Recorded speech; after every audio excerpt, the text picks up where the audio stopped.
The year 1942 was disastrous for shipping along North America's east coast. Following Germany's declaration of war on the United States shortly after the Pearl Harbor attack in December 1941, hostilities intensified.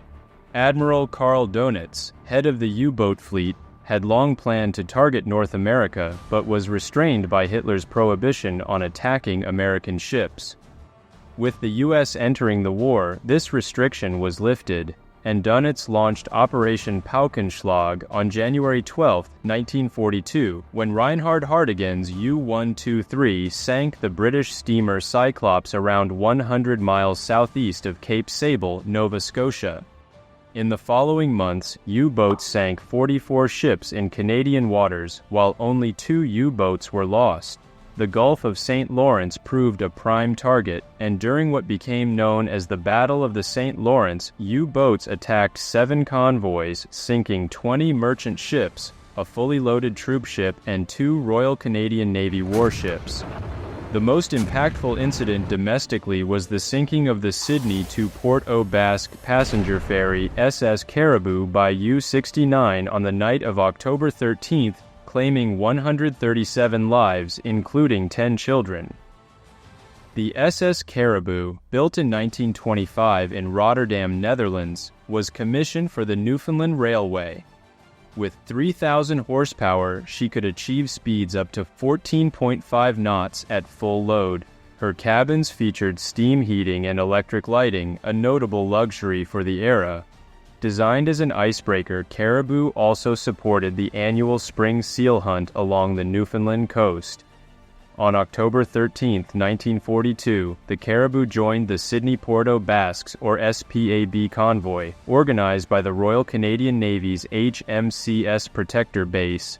The SPAB convoys typically ran 3 times per week under the cover of darkness. For this ill-fated journey, the RCN minesweeper HMCS Grandmère escorted Caribou. Her log noted a very dark, moonless night.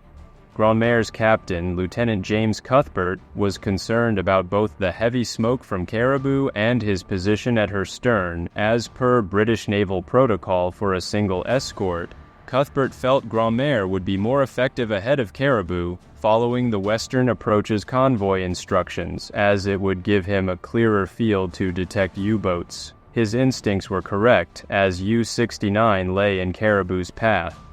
Gräf had initially been searching for a 3-ship grain convoy bound for Montreal when, at 3:21 a.m., he spotted Caribou belching heavy smoke, roughly 60 kilometers off Newfoundland's coast. Mistakenly, he identified the 2,222-ton Rotterdam-built Caribou and the 670-ton Grandmère as a 6,500-ton passenger freighter and a 2-stack destroyer. At 3:40 a.m., a single torpedo struck Caribou's starboard side, according to Grandmère's log. Chaos erupted as passengers, thrown from their bunks by the blast, scrambled topside to the lifeboat stations. Several families housed in separate cabins searched frantically for each other amid the confusion. Many lifeboats and rafts were either destroyed in the explosion or impossible to launch, forcing many to jump into the icy water. Meanwhile, Grandmère spotted U-69 in the darkness and turned to ram. Gräf, still thinking he was up against a destroyer instead of a minesweeper, crash-dived. As Grandmère passed over the submarine's wake, Lieutenant Cuthbert released a diamond pattern of 6-depth charges. Gräf then moved toward the sinking Caribou, aware that the presence of survivors would prevent Grandmère from attacking again. However, this maneuver went unnoticed by Grandmère, and Cuthbert dropped another pattern of 3-depth charges set to 500 feet. Gräf deployed a bold, an Aztec decoy, and slowly departed the area undetected. At 6:30 a.m., Grandmère abandoned the search and began rescuing survivors, though far too few remained. After collecting survivors, Grandmère sailed for Sydney, which offered better hospital facilities than Port aux Basques. Only one of the 11 children, 15-month-old Leonard Shires from Halifax, survived. Several families suffered devastating losses. Newspapers somberly reported that many families were wiped out. Caribou carried 46 crew members and 191 passengers, both civilian and military. Her experienced captain, Benjamin Taverner, was at the helm during the attack and perished alongside his sons, Stanley and Harold, who served as first and third officers. Of the deceased, 2 were initially rescued but later succumbed to exposure. In total, 137 lives were lost that morning, broken down as follows. Among 118 military personnel, 57 died. Of 73 civilians, 49 died, and out of 46 crew members, 31 perished. Fishing schooners chartered by the Newfoundland Railway Company recovered 34 bodies, returning them to Port aux Basques. To curb rumors, the Royal Canadian Navy allowed media, including the Sydney Post-Record, to report the incident almost immediately, a rare exception to wartime censorship. The tragedy soon made front-page headlines in the Toronto Daily Star and the Globe and Mail. In the aftermath, Canadian naval policies were criticized in media, including the Sydney Post-Record and the Globe and Mail, for delaying rescue, though stopping immediately would have put Grandmère at risk. The following account was written by a survivor of the passenger ferry SS Caribou, after being struck by a German torpedo en route from Sydney to Port aux Basques. This narrative was first published in H. Thornhill's It Happened in October, The Tragic Sinking of the SS Caribou. Shortly after we left port, there arose a strong southwesterly wind. I was seated in the main passenger saloon along with other passengers and the stewardess, Miss Fitzpatrick, who passed the remark about not expecting to get much rest tonight as there were several small children on board. As there were quite a number of passengers, some of the men willingly gave up their berths to women passengers and went to the saloon where they slept on the lounges, sat around and talked, or, like myself, walked the deck occasionally.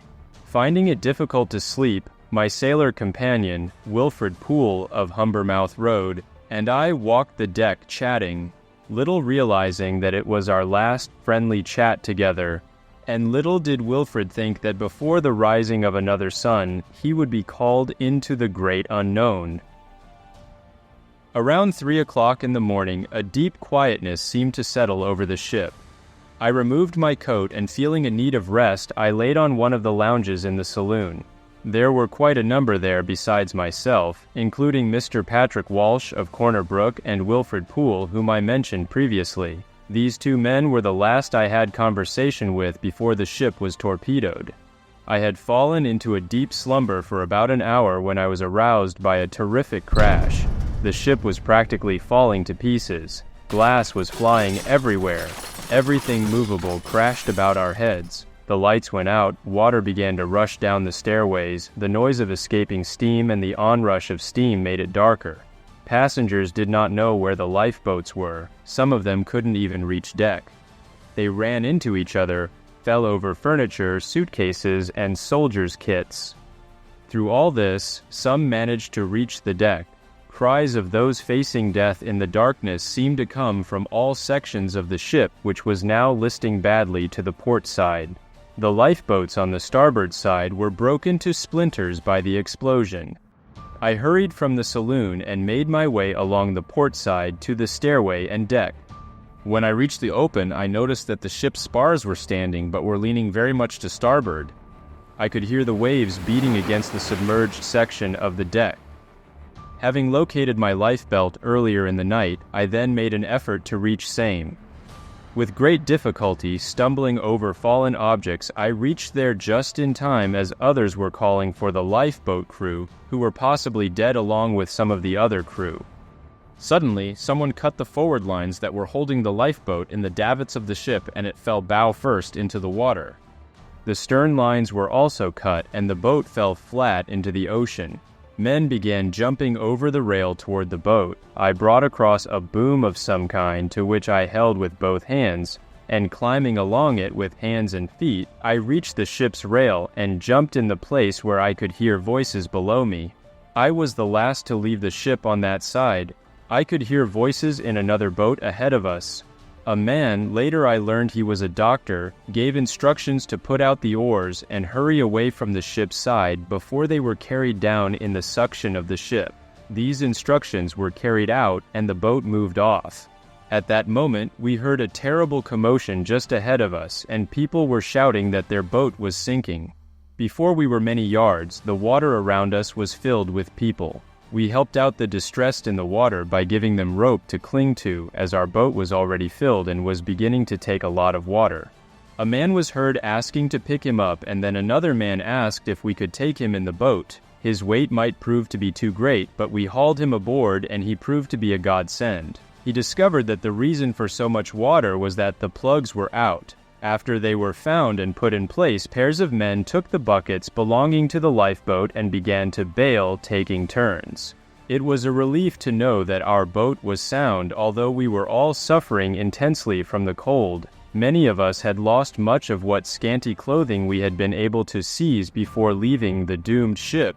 The man who had saved our lives was Alex Bateman of Port aux Basques, and after a conference early in the morning, it was decided to give Mr. Bateman charge of the boat. Anyone disobeying orders would be severely dealt with, as we all agreed that he was the one person who, knowing the location of the Caribou when she went down and his experience of the coast, he might be able to take us to land.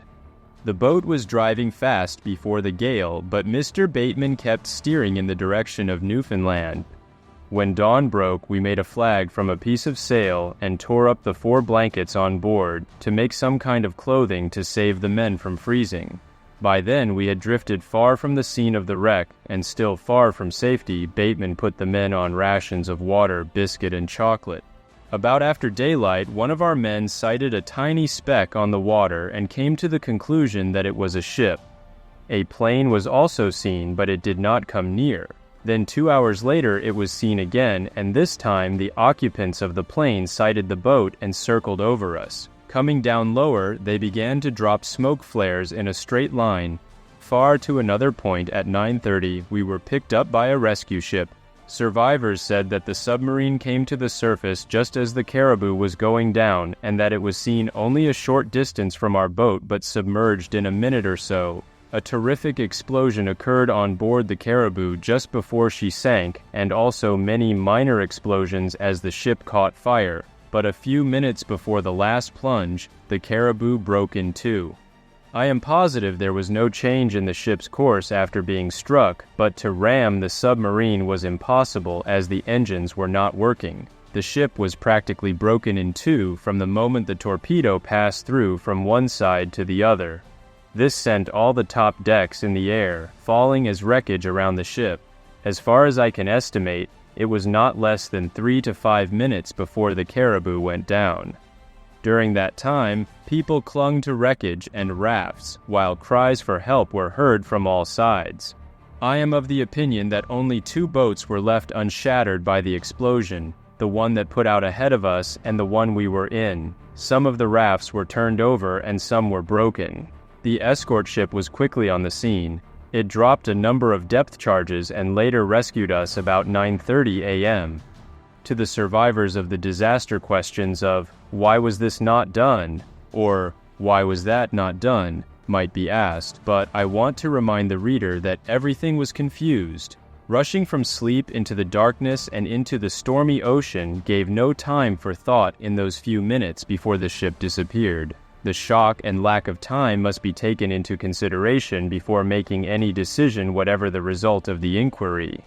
This is a true picture, to the best of my knowledge, given of that trying and bitter experience which occurred in the sinking of the Caribou on the morning of October 14, 1942. William J. Lundrigan, Corner Brook. News of the sinking ignited widespread outrage, with victims' friends, families, and the general public condemning the Nazis for attacking a passenger ferry. An editorial in the Royalist newspaper in St. John's stated that the sinking was a senseless crime from a military perspective. It will not alter the war's course except to strengthen our resolve to remove the Nazi blight on humanity. As bodies were recovered, burials commenced. The Channel Port aux Basques area was especially hard hit, as many crew members were local. A funeral held on October 18th for 6 victims drew hundreds, with a procession reportedly stretching 2 kilometers to the graves. An ad in the Sydney Post-Record condemned the German attack as the bestial murder of women and children. After the sinking, the Burgeo replaced Caribou on the route but discontinued nighttime crossings. To minimize the risk of attack, the Canadian Navy directed the ferry's escort to lead in a zigzag pattern ahead of the vessel instead of following from behind. Meanwhile, U-69 remained concealed in Newfoundland waters and, on October 20th, targeted the ore carrier Rose Castle en route from Sydney to Bell Island. However, the torpedo failed to detonate, allowing the vessel to escape unscathed. Out of torpedoes, the U-boat returned home but was ultimately sunk in February by the British destroyer HMS Viscount while attacking a convoy east of Newfoundland, resulting in the deaths of all 46 crew members.